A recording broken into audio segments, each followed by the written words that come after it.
Knowing who you are, where you come from, why things happen. I can't imagine anything more relevant. Not knowing history is like not understanding gravity. If you understand history, you are much better equipped to understand the world you live in and the world you're going to live in. You're much better equipped to deal with other human beings. But what historians don't always do is communicate that effectively to the public. Professional historians often are much more interested in talking to each other, convincing each other, than they are in talking to the broader public. And I think we need to balance that. We need to try to do both. The history of slavery is about how power has been allocated in our society. And this is our biggest internal problem, I think, a history of profound racial inequality that starts with slavery. So going back to the root and talking about the history of slavery as a history that's still affecting us today, I think that's an important topic. I wrote a book called The Half Has Never Been Told, Slavery in the Making of American Capitalism. And the book basically argued that we need to understand the way that slavery extracted wealth from enslaved people and the way that enslaved people resisted that process if we really want to understand the development of American history.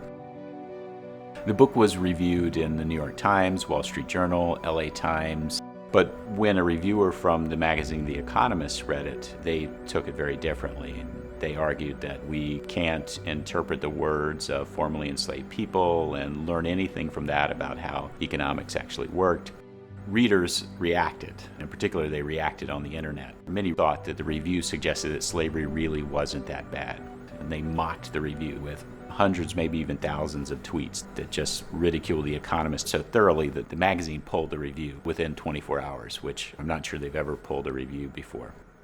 The controversy led a lot of people to read the book. They were talking about the book. They wanted me on radio shows and some TV appearances as well. The book also came out in a moment where a lot of other things were happening. We had the growing conversation about police killings of African American citizens, and people saw that as related to this longer history of racial inequality. The reason there's a controversy is because these are issues that matter. They're crucial to American history, American identity. Coming from Cornell, which is an institution people respect and also has a lot of media resources and communications resources, this enabled me to respond effectively to the discussion about the book. Then all these other requests started to pour in. I appeared on PBS, MSNBC. People are talking about a powerful new book that could change the way many of us see America. In The Half Has Never Been Told, Cornell University history professor Edward Baptist writes that slavery is... The New York Times did a story on the growing interest in the history of slavery, which featured my book as one of the centerpieces of the discussion.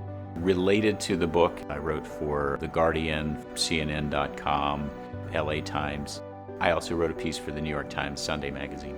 One of the points I try to make is that history of slavery really isn't over. It's still affecting us today. We're still not done processing it.